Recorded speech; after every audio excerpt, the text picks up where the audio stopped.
Hey, everybody. Welcome to Lost Pinata.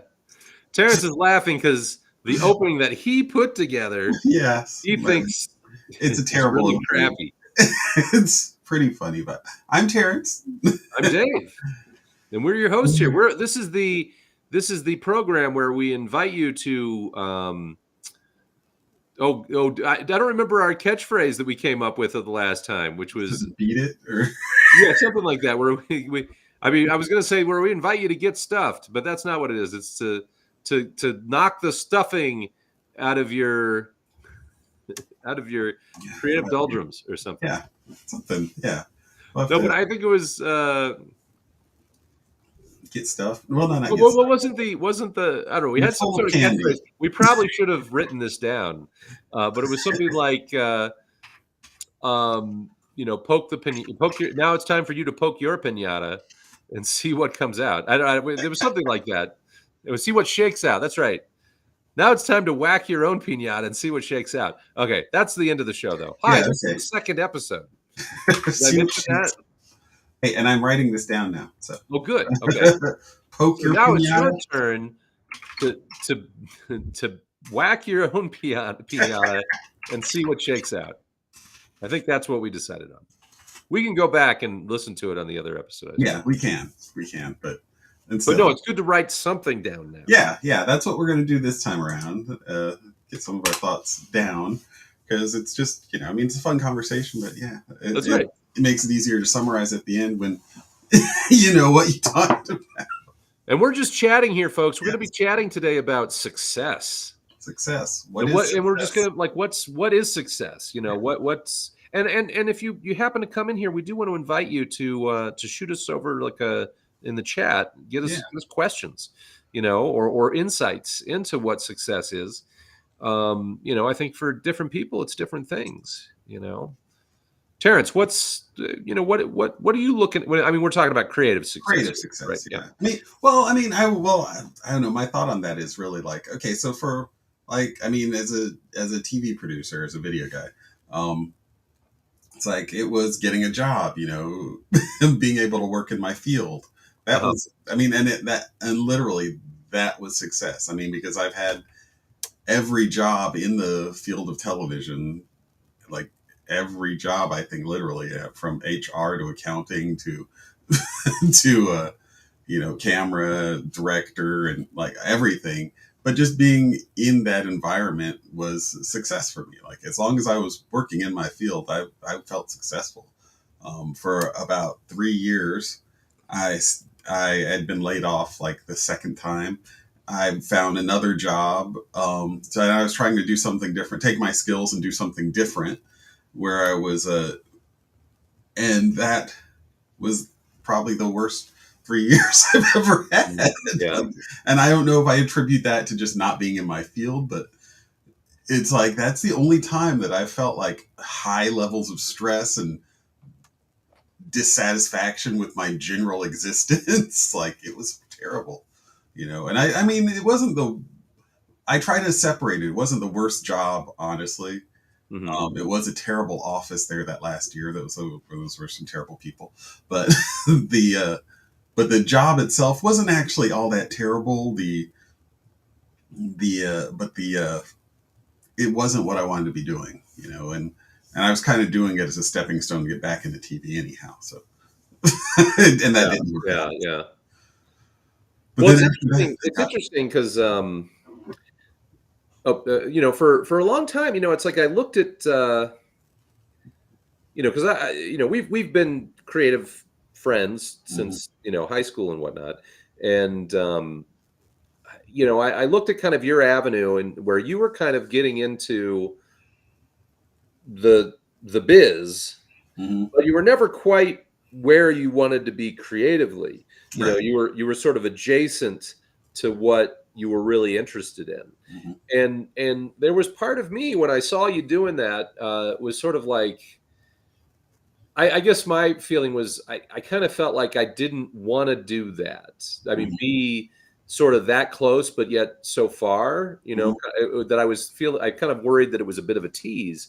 So I've always, so and mind you, I'm not saying this is the right, mindset, because I've certainly regretted that in a lot of ways, because the choices that you make, career wise early on, tend to those are the opportunities that spring up later in life. right.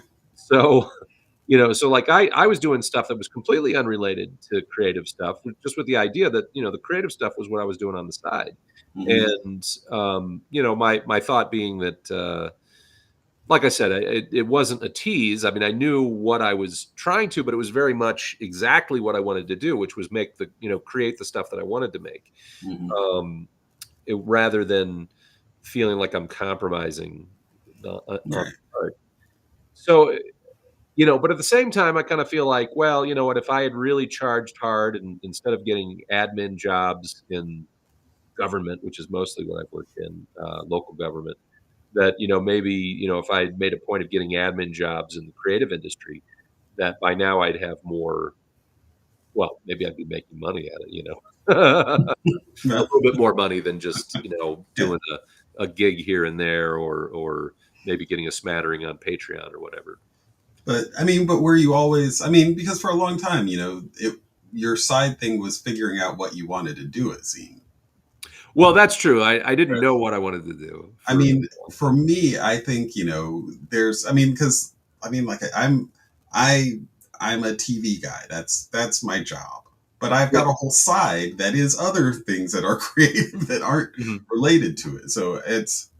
I mean, that's there's and it's like I guess I've got like divisions because like it's like if I've always wanted to do music. I've got a bajillion instruments, but I have nothing to show for that. Not even really being that competent at any instrument. But you have fun with it though, right? Yes, I do, and I've always, I was in a band in college that was not a band in college. Well, you had dancers too, right? Yeah, Didn't we you have like dancers. did We you had have, because it was kind of a community. Well, here's a question here. Is having fun enough? Well, yeah, and that's one of the things that I was gonna say. It was like for like because I also write. I enjoy writing, and I want to do something with my writing. And I question is it just because I write and I don't edit, and I enjoy just the writing aspect, and it's like I do all the fun, first draft, but not going back and doing the drafts after that and really refining it into something that's publishable. Is it's like, but I don't know. My ultimate goal is, I look at someone like I look at somebody I really admire, like Kurosawa, Yeah. and he had like 26, 25, 26 films that he did, right? Yeah. And if I could put out that many stories, I'd feel great. I'd be like, that's successful to me, But then at the same time, I really just enjoy the process of writing and enjoy the coming up with the story and putting it into paper and figuring out where my characters are going. So. Uh-huh. Uh-huh. Yeah, I mean, I guess it's like, what's the role of validation, external validation, when it comes to creating art? Because I personally believe art is more important as an activity than it is as a product that we consume. Because Yeah. I think that, if people only sat around and read books and watched movies, I mean, that's really enjoyable. Mhm. But I mean, if you were to paint a picture, I think that's probably better for your psychological well-being than it is necessarily to just consume the stuff. Right. You know, but at the same time, it's like when you're doing the art, I mean, it's addictive, right? It's Yeah. addictive to do that stuff. And Well, yeah, go I ahead. was gonna say, well, I mean, it's expressive. It's your Mhm. expression. Yeah. It's things you're getting out that you need. Like, I don't have another pathway to get these things out of me. If I keep them bottled up, they do. They feel bottled up. Something, something will come out. And I've got to. And so it's like it is compulsive and addictive. Exactly.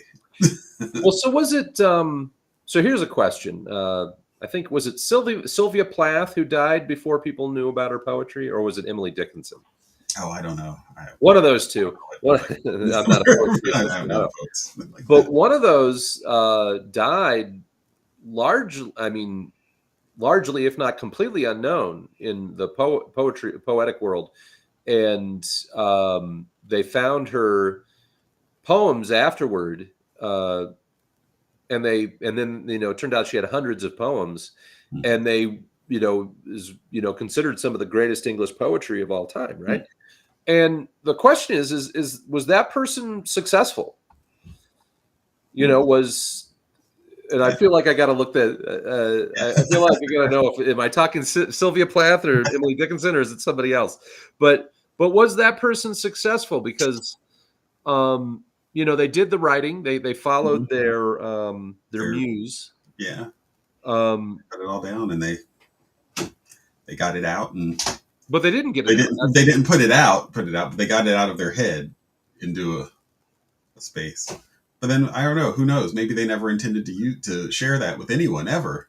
Well, yeah. So maybe it's actually bad that it got out. Yeah. It's sort of like you got all your embarrassing, nude photos or something after Yeah. you die. Or But then they all end up being like, museum quality prints, and everyone's like, "Wow, these are amazing." yeah, yeah, yeah. I mean, it's you it's know, your all your dirty laundry yeah, is designer brand. your ghost is wandering around like, "I'm naked everywhere." Oh my god! So, Oh, I got to figure this out. Come on. no. But I mean, Actually, I recently heard that like Janis Joplin. I mean, I guess she was successful in her time, but that she died before Bobby McGee was like that was released. she And that's like, definitely. Well, she definitely. Wait, so Pearl? The album Pearl came out after she did. I didn't well, realize. that song at least didn't like hit until like after she had died. And I was like, wow, that was like the first song that I knew of from her. You know, Well, let's see. Okay, she did publish a novel. Sylvia Plath published a novel before she died, so she wasn't completely unknown. How about Emily Dickinson? I could have sworn there was. Well, anyway, this is the rule here is never trust an anecdote from me. But yeah, anyway. Um, oh, maybe it was Emily Dickinson. Let's see. Little known during her life, she has since been regarded as one of the most important figures in American poetry.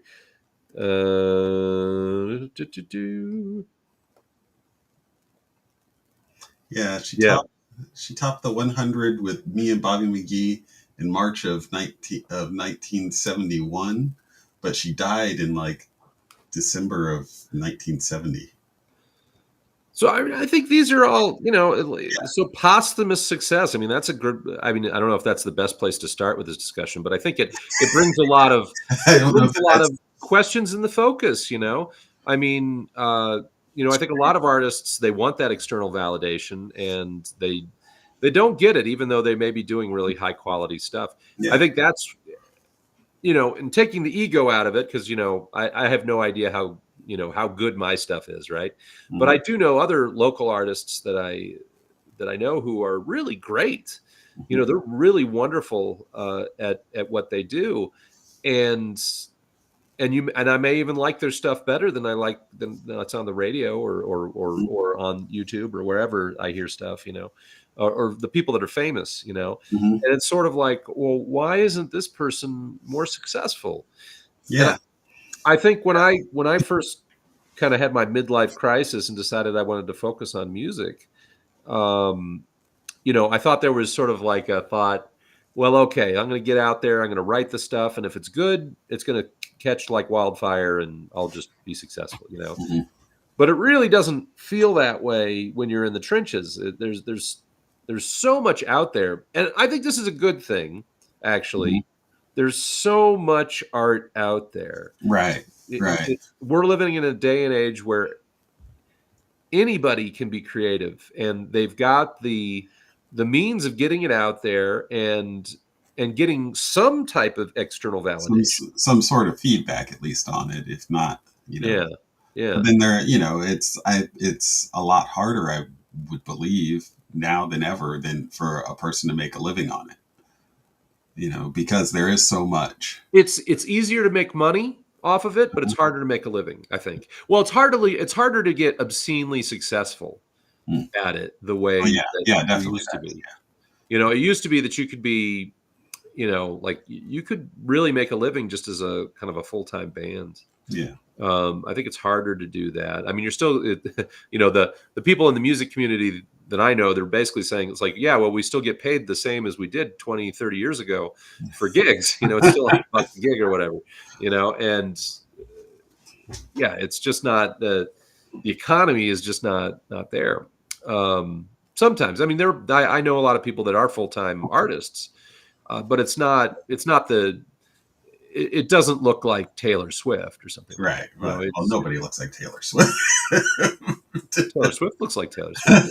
I mean, Well, she's yeah, but I if mean, that's your measure of success, like, good luck. Yeah, like, that's amazing. That's unprecedented, you know. well, yeah, she's yeah, you're right. So, well, but let's talk about that though, because I think a lot of people, um, they do look at the pinnacle Hmm. of success, Hmm. and it's sort of an all or nothing attitude, right? Hmm. Unless you're at that level, they don't feel successful. It, unless you're known, you're a household name. I think a lot of people feel like, oh, maybe it's not worth it. And I had my. I, Go ahead. no, it's like, and I would say I'd be very against that, because you can't measure yourself like that. I mean, there's literally only one Taylor Swift. There's only one. There can only be one. You can be someone else, but you've got to be you. And Well, so, I mean, you could be, I don't know, Phoebe Bridgers, right? Is that her okay. name? Hmm. She's pretty. Did I get the name right? I think so. I believe so. She's real popular. It's a little bit of a different popularity than Right. Taylor Swift, but she's prominent. She's a Hmm. very, very prominent person, and Hmm. I, I mean, she's a cultural mover and a shaker. I mean, I think that's the thing. Right. Um, I mean, and honestly, like, I could tell you, I know the name and I know I've heard the music. I couldn't tell you what she looks like at all. yeah, she wears like skeleton T-shirts all the time. Okay, yeah, I couldn't have told you that. I couldn't tell you anything about her physical appearance. But the name has carried. I know her because some of the younger songwriters that I've interviewed on Hmm. my podcast, they're Phoebe Bridgers fans. I wouldn't be surprised if I hadn't heard of her first from, like, one of my kids. Yeah, yeah. Well, yeah, she's definitely, but she's a little bit more. I mean, she's not as pop as. I mean, I think she's there's nothing. I mean, her stuff's perfectly accessible. I think, Hmm. but it. I think her branding, if that's the right, I don't know if that's the right word, but Hmm. she tends to be stuck in a little bit more of an underground kind of alternative space, whereas Taylor Swift is just the Well, defines what pop music I is mean, right now, right? and honestly, with Taylor Swift, I could tell you, I only know one Taylor Swift song. Actually, no, I know two. I found out, like, when Which she did the Super Bowl, I knew two. which song? Which song? I know that "Shake It Off" song, and then the "Bad Blood" song, which I thought I knew three songs, but that Oh, "Bad okay. Blood" song is actually, I knew different parts of it, and so it turned out to be one song. I really liked actually when I was doing my I my said road. when she did the Super Bowl, oh my God, she didn't even do the Super Bowl. She was at the Super She was Bowl. at the Super Bowl. That's right. Yeah, yeah, yeah. Wasn't the halftime show. Right. But because of that, like, that's the only reason that I like, yeah, it's like, it's amazing to me how massive of a star she is. And like, the whole, like, had all had all 10 of the top 10 of the Billboard, Uh-huh. like 100. And that's amazing, you know? And then at the same time, I don't know any of her songs. Like, I don't know her music at all Well, because everything is so bifurcated, separated in our own little windows yeah. of what we listen to and where Well, we it's are. not, it's a far cry from the top 40 radio that we had when we were younger. Right, right. Because that was, it used to be that, we got all of our music on radio, Yeah. and it was all uh every genre. I mean, it was mostly rock because that was what Mhm. was dominant at the time that Yeah. we were growing up. But every genre would kind of compete in the same space, Right. and so you would get a little bit of country, you'd get a little bit of you'd get soul and R&B, and you'd get occasionally a crossover from another, like hey Macarena, you get like Yeah. crossovers from other other countries, um, Hmm. and it would all be on one radio station, and then the radio stations started dividing Right. into different categories. And then, of course, you had cable TV, which sort of divided things over. And Right. now And so we've you got had 3 channels, and then you had radio's not MTV. even the main thing anymore, right? So, Yeah. I don't know how people find artists or music right now, honestly, because it's so, like, I know where I find stuff. I get on my Spotify and I search around, I bounce around, and then I pull things out of like Instagram that run up in my feed where I get new artists a lot. They're in TikTok. And well, I think, well, the trouble with like all the music platforms is they have these algorithms where they try to recommend more of the same to you, right? Mhm. So you don't always, Exactly. you don't always get, but I mean, So you don't end up getting new things really, and I am always looking for new things. So I yeah, think one of the things that comes up for me a lot in my algorithm are other people who are doing, like, have you heard this, kind of uh-huh. stuff. And so then that's where it's like, oh, I haven't heard that, because I'm always looking for new music, because that used to be my TV show, for people that don't know, was my That's right. Oh yeah, yeah. my Strictly whole show Global. was about finding new music all around the world. Yeah. So that's just a thing that I do. Well, it's funny because even though those algorithms kind of make it more insular, at the same time, the ability to research types of music is greater than it ever has been. You can go looking on just YouTube and Mhm. find all sorts of obscure gems, and find different types of music, and just about anything, right? I mean, Mhm. it takes effort, but it's not like me having to go to the music library at the college, and that would be the place I'd find the stuff. I'd have to find a tape or a CD and pop it in.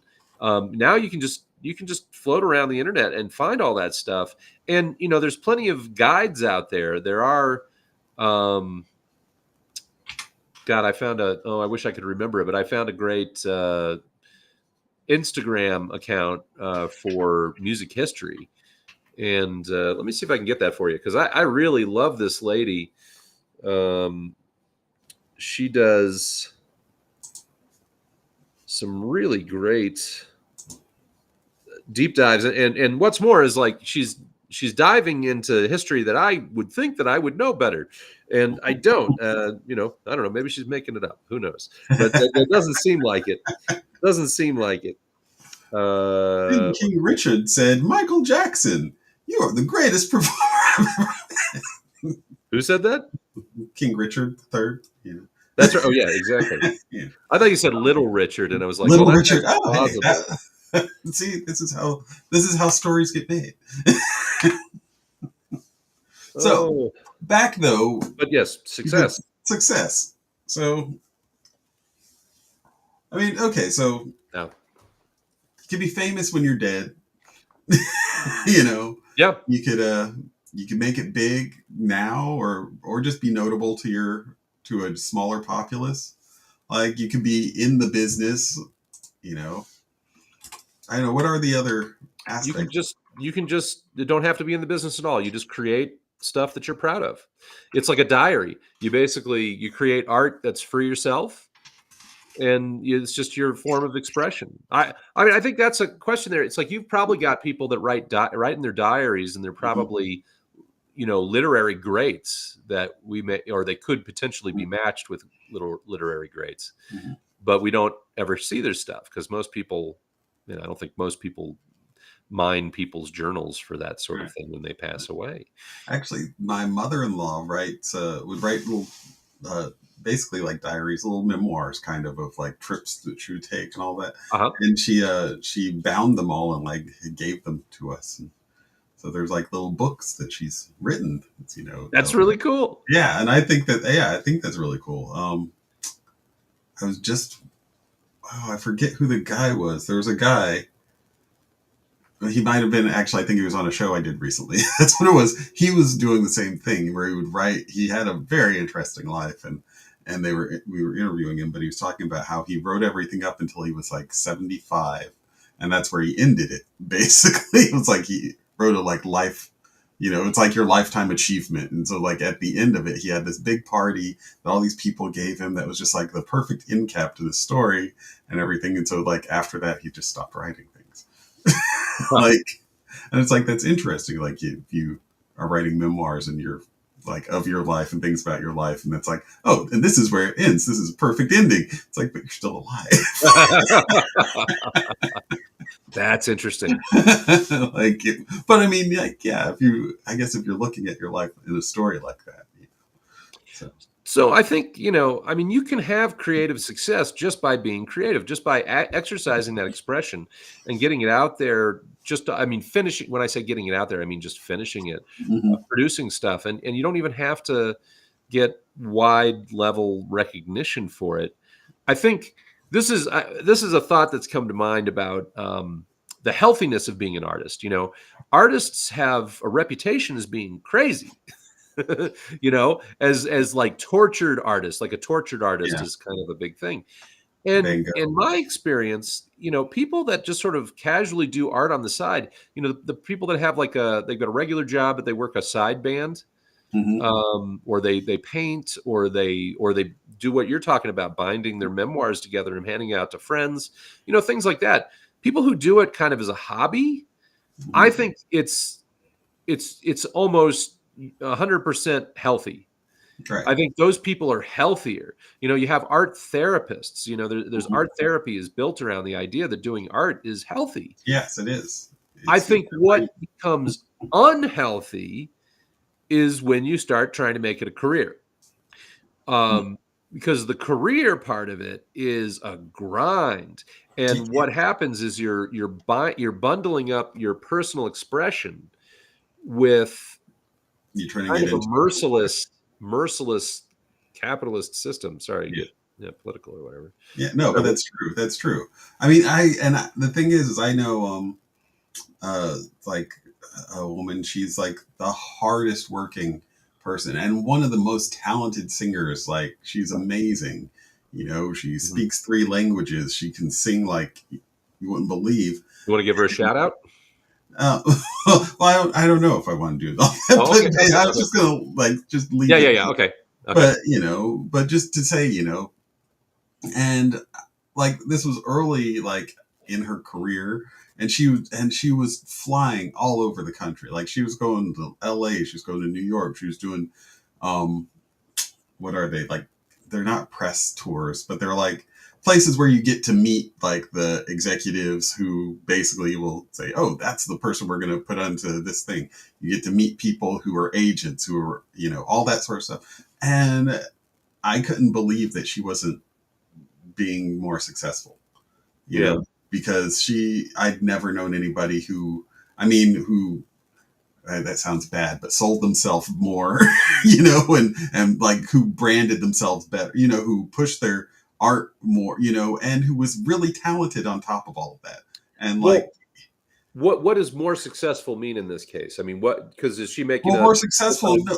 was that, she was still, working as an office assistant, and she Okay. clearly did not want to be. Sure. She So she clearly was was. flying around the world, meeting dignitaries, Yeah, I mean, and but I okay. think that a good part of that had to do with the fact that she had some support, some family support, that could afford her to do some of those things, to get some of those places that were like, you're not going to L.A. on a whim, over the weekend because to get to this thing without having money somewhere. So I don't know exactly. But I had that feeling that she was not where she wanted to be, and it didn't make any sense to me why she wasn't, because I'd never known a person who worked so hard and deserved it so much. Yeah. And Well, this is discouraging people here, but this is the but again, it depends on what level of success you right. want to experience. I mean, today she does. I know that she's still, I think she makes her living now as an influencer and a musician, and she Okay, synchronizes a lot of her music onto television programs and that's stuff hugely like that. successful. I'll tell and you this. and so That yeah, is and so like like she does shows. She's out there. She's at the award shows. She's doing everything. So it's like I she's know not that famous eventually, necessarily. yeah, but she's out there, and she has been for That years. But if I had, I mean, just the sync licensing stuff, that would be mhm. a huge hit in Yeah, my mind. that's yeah. But I think, I think the point is that it's such a different kind of world. That it's uh, trying to do art I mean, because it's not like a regular job. A regular job, you go, you get hired for your qualifications, Hmm. you do the job, you get reviewed, Hmm. you get a promotion because you're doing Right. a good job, Yeah. and it's a very codified process. Yeah. Um, you could be you could be the best songwriter in the world, and you won't. There's no way to just kind of. There's no standard review where you would get just you get a promotion from that. You have to go out there and you have to do all this stuff that's not related to the job you're doing. I think Mhm. we take for granted with a regular job how much, we're not the marketing team at our Mhm. jobs. We're not involved with drumming up business. We're just doing a specific job. Mhm. And well, maybe you may be Terrance. I don't know. Yeah, I am. But I know what you're saying. But a lot of people are not. That's, I mean, there are people that are marketers. Mhm. That is their job. Mhm. But most artists are not marketers. Some of them are. Some of them come from a marketing background. It's always interesting to see those people Mhm. when they get into it and everything. And it's really more like being an independent contractor. I think Mhm. that's the kind of work we're looking at with most professional artists is Mhm. they're independent contractors. But this is the trick. You're selling something that nobody needs. You have to I guess that's a way to look at you're selling something that you're trying to get people to want. I it. mean, Mhm. if you were a plumber, there's other plumbers out there. You just have to be a better plumber. If you can Mhm. get in the door, you can get a reputation that you're a better plumber. But, that's pretty lucrative actually being a plumber because that's Yeah. stuff that people need. Yeah. You Even can a bad charge up plumber the is going wazoo too. to get. Um, so, but with art, it's tricky also because I don't know, you're competing against amateurs too. And the amateurs aren't bad. They're good. No, I mean, there's no, it's like you don't get a different rank, just because you're an amateur. Like you've been doing it for 10 years, they've been doing it for 10 minutes, and they may be, miles ahead of you Yeah, because just just quality wise.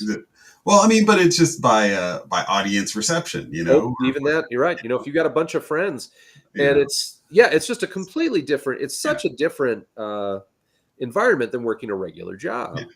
And so I think we get caught up in the type of success. I mean, I see somebody who's famous Hmm. and I think, they may have a public perception, but there is nobody who's nationally or internationally famous who is not probably the hardest working person you have ever met. True. And I mean, they may look stupid on screen. They may look like they're bumbling fools, but I guarantee you there is something they're doing where they're really organizing their time right and they're highly motivated. Right. They're highly motivated. And I don't think people take that in consideration, because like Terrance is saying, Mhm. you know, you see people that are working, really hard, and they're still not quite making it. And it's like, I mean, it seems like it's like the bare minimum. You have to be completely organized and motivated, and then there's a certain amount of luck that does go into it, I think. Yeah, yeah. I think that there's more luck than people really account for, Well, because finding the right person at the right time who put the right, push to you, being the person, being the it person, whoever that person is, it but seems. this is the trick. If you find the right person, the right connection, but at the wrong time, Right. then you're squandering it, and that's the trick. Somebody like Taylor Swift has just been Mhm. she's been driven and organized, since she was a kid, and she knew exactly what she wanted. And when those opportunities, I mean, she went looking for opportunities, Yeah. Yeah. but when they presented themselves, she was able to capitalize. Right. Right. And I think that most of us, But I you know, mean, we I've known a lot of bands, a lot of people who, yeah, they were driven, and they just didn't, or they or they got signed and then they broke up, because it yeah, was right. They finally made it and then just imploded, yeah, yeah, under under my only guess is under more pressure, and then that that's not success, I don't think. I mean, I'll tell you, 100%. I do not want to be like a superstar. I would never want to be. I mean, Taylor Swift is really, really huge, but it's like I would want to be. I wouldn't want to be the Beatles. I wouldn't even want to be Bob Dylan. Yeah. I mean, that would be too big. To have people constantly Hmm. paying attention to you like that. Yeah. I'd much rather have. There's a kind of a musician called Richard Thompson, and he's a British singer songwriter, and he's somebody who most people have no idea who he is, but he's really highly regarded in his scene. He is he's the type of artist that draws other artists to his shows. And to me, that's actually kind of, and maybe we should talk about this. What's our personal, you know, idea of success? Hmm. But the idea there for me is like, yeah, that's what I want. I want to be somebody who's, able to make a living at it. Hmm. Um, and I don't think he does more than like a middle class lifestyle. I think, having a middle Hmm. class living, having notoriety with Hmm. the right people. If I can count other artists as my fans, as some of my biggest fans, that Hmm. would be, to me, that would be more valuable to me than being like super successful with the general public. Hmm. So now, unfortunately, I don't know that my stuff's artsy enough to draw that kind of attention, but that would be the ideal success for me, is to actually have like a small fan base that's really, really vibrant and Hmm. engaged, and also that they're folks that are. I think that's the other thing. I'd love to inspire people to make art. Right. You know, Right. I don't want it to just be stuff that they enjoy, but if somebody listens to my stuff and goes, "Hey, that makes me want to make music," or that makes me want to do whatever.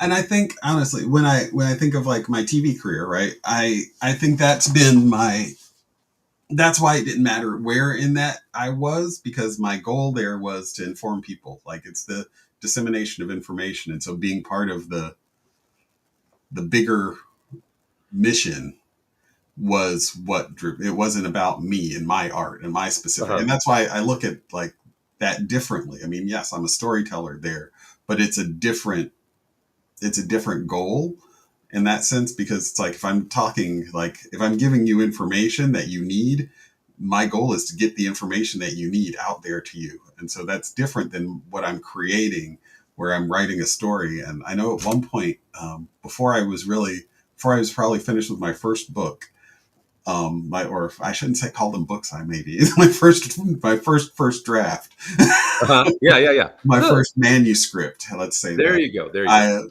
I my goal was like, yeah, if I could sell 1,000 books a year, like if I could make, what would that be, like $10,000? Like, well, whatever that would be after they took a chunk out of it. If I could just sell 1,000 books a year, that would be my goal, because that would be an appreciable little addition to my income, and validate me that, like, oh, 1,000 people, liked what I did, and of course I haven't done that, and I haven't put anything out. So.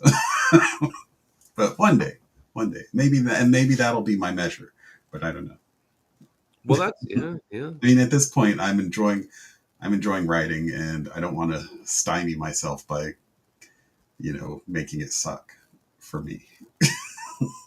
Well, I think the thing to understand is that, whatever level of, if you want to be more than just a hobbyist, Mm-hmm. which I think being a hobbyist is great. That's the healthiest way to do it, Mm-hmm. or to, if you really want to get into it, get a part-time job and just get a part-time job and then do art the rest of the time, Right. Right. But I mean, don't tie, if you're trying to make a living at it, I think that can actually be really unhealthy. Mm-hmm. But I think, oh God, where was I going with this? There's this concept of like 1,000 true fans. That's something that you want to, strive for, is 1,000 true fans. And that's getting beyond the friends and family plan, because I don't Mm-hmm. know that you count your friends and family. Right. Let me tell you this: if you're just getting going as an artist, please don't count on your friends and family to love everything you do. That's not fair to them. Mm-hmm. They want to support you. Let them support you as much as they can in the limited fashion they do. But don't expect them to listen to everything and love everything you do. It's just not fair, because they're just, your demographic is beyond them. Right. You can strain relationships if you expect your friends and family to like everything you do. Mm-hmm. But if you can find, the so-called true fans, somebody who's really is into what you do, they're eagerly waiting for the next thing that you put out. That's what you really want.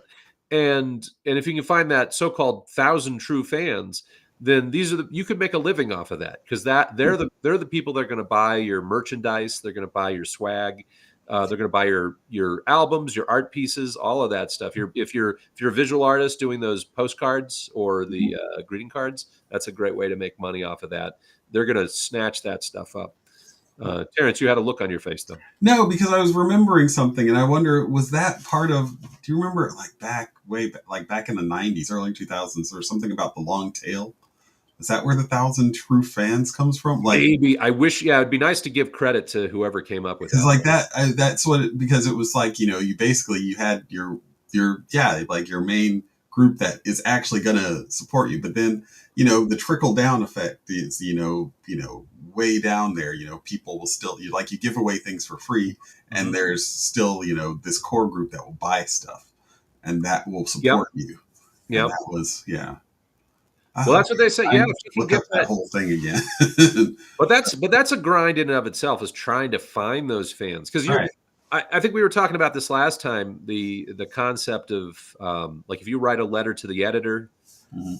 or to, in your case, it was to your station. Mhm. You make an assumption that represents, depending on how wide, you're representing maybe thousands of people in the country. Mhm. There are other people that, I mean, if you like, and I tie that back into art, if you like what you're producing, Right. I mean, if you genuinely like it, there's some ego you got to get out of the way to know if you genuinely like it, or you just like the fact that you produced it. You got to Yeah. you have to do a little soul searching there to be sure that you're actually producing something you like. But I mean, if you genuinely like what you're putting out, you can be guaranteed that there are thousands of people out there that also like it. It's just a matter of finding them. And that in and of itself can be a huge grind. It can be tough to turn over those rocks and find those people, Right. because they're not necessarily where you are locally. They may be Right. spread throughout the world. And that's important to know, is that you may not come into contact with them immediately. And when that's the whole, like, maybe they find your stuff after you died. Well, Like this, so and it goes back to that as well. and of course, what they don't say is that, if they find it after you die, that's that relative who found it, they did have the organizational and motivational skills to get your stuff out there. No, that's Um, true. You I know, guess, yeah, that must happen. Yeah. For, yeah, yeah. somewhere along the, and so maybe you have like a, so share your stuff. Yeah. Share your stuff with people. Don't keep it inside. I mean, if you want that level of success, if you're Right. fine writing diaries with your art, you know, Yeah. doing basically art diaries, Yeah. that's fine. But if you want to be, you know, finding notoriety, share it to people. You may stumble upon somebody in your community who happens to be that kind of Yeah. motivator. And who is your super fan that will Yeah. get your name out and get your work out to everybody else? So, They have that, they talk about this in networking, that there's like these kind of networking hubs. There are people that and in some cases, you know, that it could be somebody who's literally like a tastemaker, you know, that's their job on Twitch or wherever, TikTok. mhm. But I mean, there are oftentimes people that are, they're not setting out to be that. They just are that. They're the types of people that just have the personality where they're gonna share what they find with all their Mhm. friends. Mhm. Um, so that's a lot of it, is like you need to get out there and network and meet people. And networking, everybody hates the word. Build a community, whatever term you want to use. You know, you got Make to build your friends. community. Huh? Make friends. You're just Make making friends. friends. There you go. You're just And that's it. being That's friends. important Like, too. yeah. It's like it's such a grind. I think my original point was this: is that a lot of the stuff you have to do is a real grind. It sucks. So you need to make it as enjoyable as possible. And what does that mean? It means doing the art that you care about. It means looking for people that you genuinely enjoy spending time with. You don't want to compromise to be Right. around assholes. Hmm. You know, you don't want to compromise to make the art that you don't want to do, Right. because there's thousands of people out there that are going to love what you do. You just have to find them, Hmm. and maybe the way to find them is just by making friends. So maybe the secret to success is just making friends, Making friends. Yeah. making I mean, making good art, making friends. I think that's a good point for us to. I think that's a good point for us to stop on. There I you think go. that summarizes. I think everything. Honestly, it's like, yeah. Yeah. So, so there's your, yeah. So we've talked about what kind of the success there Yeah. is. We've talked about maybe the best way to be successful, Well, the many ways. the So, many ways, many ways. But I think we settle on the best ways to yeah. make friends, do good art, make good friends, Yeah. Yeah. and then uh, we can talk about that. We can talk about well, we can talk about that more in the future. But what did we decide on our outro is? So So, so that's Lost Pinata for this week. So poke, was it poke or beat no, it it's or we. Now it's time for you to whack your like own your own pinata pinata and see and what see what shakes out. shakes out. Now beat it. That Now was the beat it. other part. That's right. Now this Yeah, is what there we you said. go. Now beat it. I like that. All right. Yes. All right. Goodbye, y'all. Goodbye. Get lost. All right. Wait, I was going to play our open again. There we go.